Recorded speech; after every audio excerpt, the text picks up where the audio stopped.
Student loan forgiveness, is it fair? Not to me, it's not.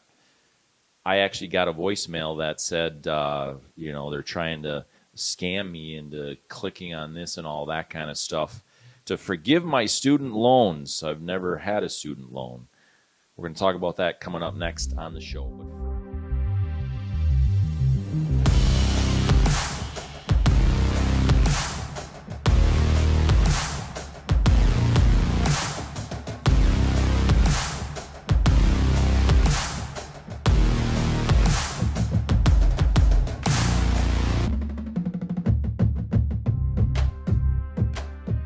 Welcome to the Matt Logan Show. Let's switch over here and play the clip from Elizabeth Warren. Can we hit pull this up? All right, here we go. I was hoping to get your question. Yeah. I'm on Matthew, and I'm having heartburn. Yep. I just want to ask one question. My daughter's getting out of school. I saved all my money. She doesn't have any student loans. Am I going to get my money back? Of course not. So you're going to pay for people who didn't save any money, and those of us who did the right thing get screwed. No, it's not anybody that's screwed. When we started, Of course we did. My buddy had fun, bought a car, went on vacations. I saved my money. He made more than I did. But I worked a double shift, worked extra. My daughter worked, she was 10. So you're laughing. Yeah, that's exactly what you're doing. We did the right thing, and we get screwed. I appreciate That's it. all right. All right, go right ahead. Wow. Yeah, this is a big one. This is a really big one. My body, my choice. Your student loan, my debt. Yes. That's the same people saying my body, my choice. But Unless it's a vaccine. it's my debt, Right. so you pay it. Right. Everything was called out when you signed to take on that debt, to take that money. Here's if there's any reform that needs to happen with this, and this is the supposed meaning behind it is this is part of reform and whatever. It's not true. But it is this.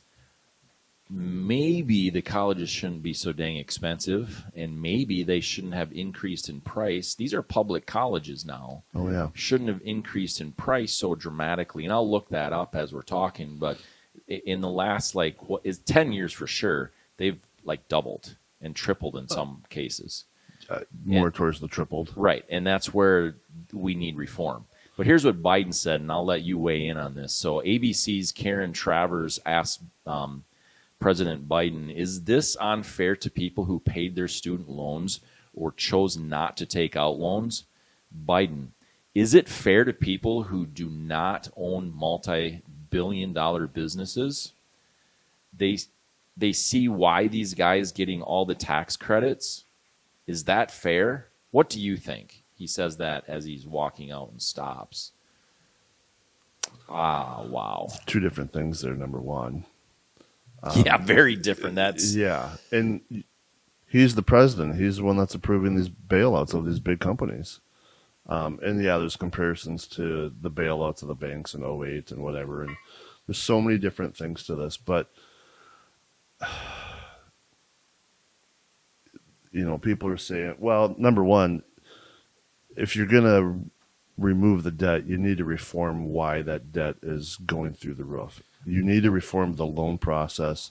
And this is straight up predatory lending, which is why the banks failed in 2008. So if you're going to bail these students out, you better reform the process beforehand so it doesn't just happen again. Well, for sure, and that's it. But if the reform really needs to happen, is where the cost and all this stuff, and so we could really get into a lot of different things, but with this and go down some of these different places and down the rabbit holes. But one of the things that I think is pretty evident is they're buying votes. Oh, 100%.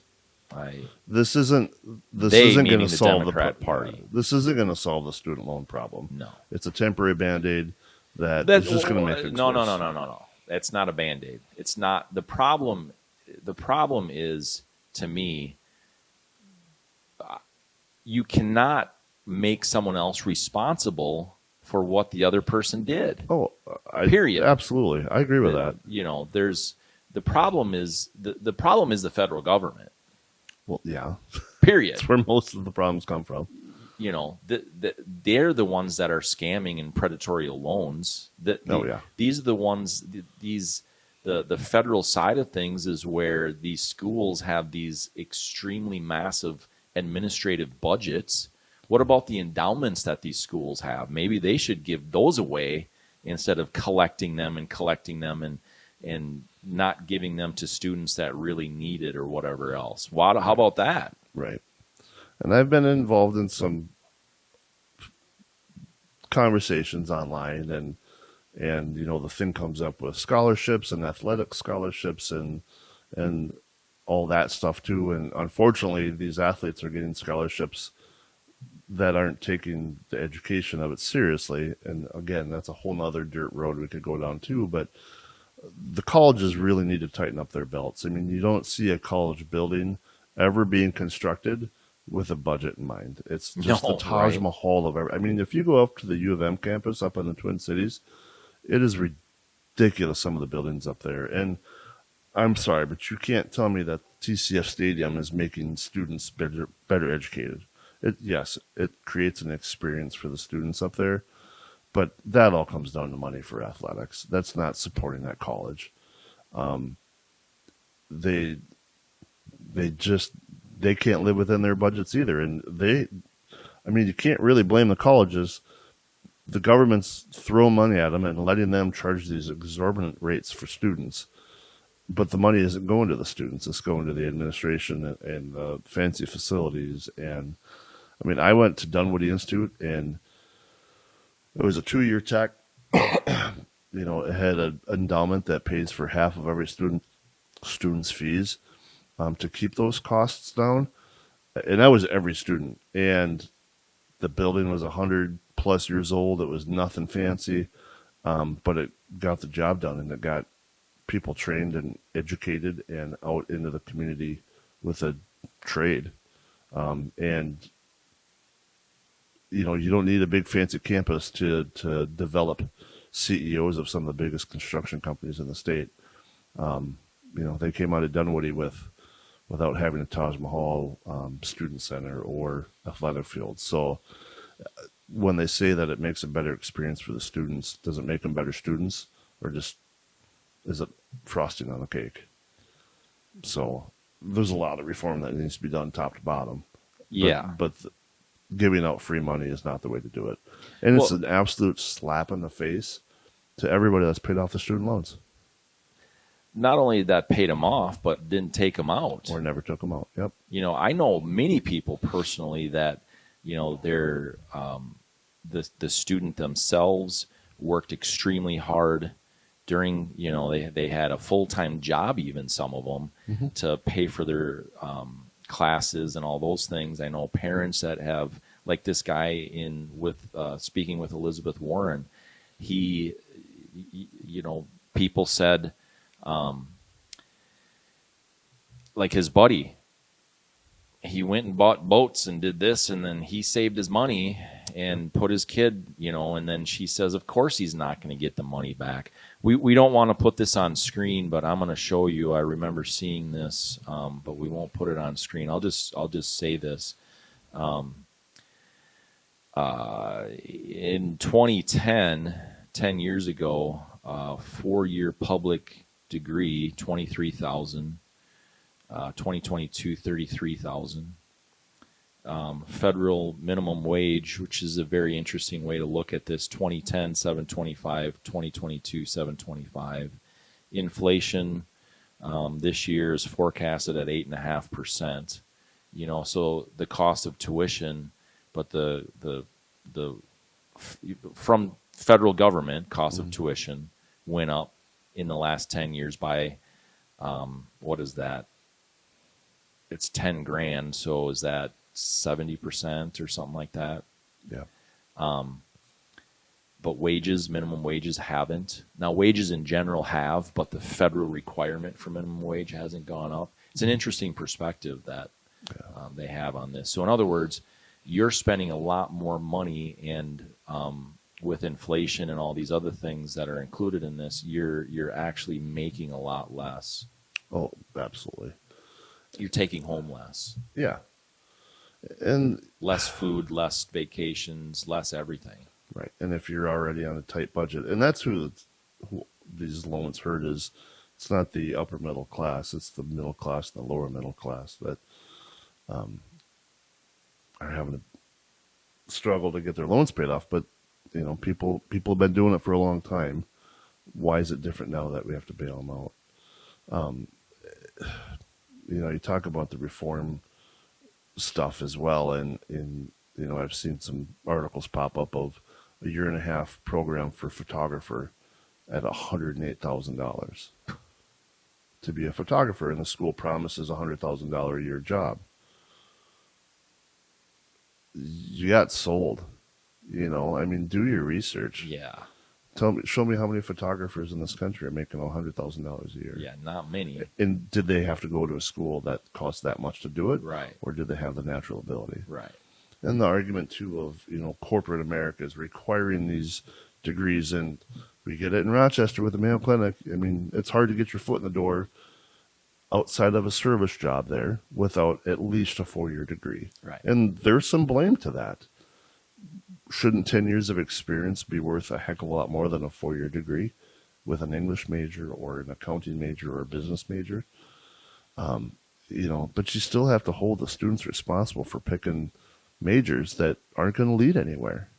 Right. If you're going to go party, go to your local VOTEC and party. It's a hell of a lot cheaper. Yeah, exactly. But if you're going to go to college, get a degree that's going to get you that job to pay off your student loans. Right. But it's a personal accountability. There's no personal accountability is exactly what I was going to say. There's no reason to. Why would anybody do that? This is a socialist thing. This is plain and simple socialist. This is a tactic that a socialist would use to get, everybody talks about our democracy. We're not a democracy. We're a constitutional republic. There is a massive difference. Mm-hmm. Democracy is a word that can be used to describe it, but we're still a constitutional republic, meaning the people vote and all these other things. I'm not going to get into it. Obviously, the details are boring, but there is the thing is there is a massive difference. Quite frankly, Russia would say they're a democracy. Far from it. Can we say, sitting here in these two chairs, that Russia's a democracy with what's happening now? Probably not. I don't think so. So let's be careful with what words we use. Let's be careful with how we define things. And let's be careful with calling someone on Twitter. I should have looked it up again. Someone on Twitter called Joe Biden the modern Robin Hood.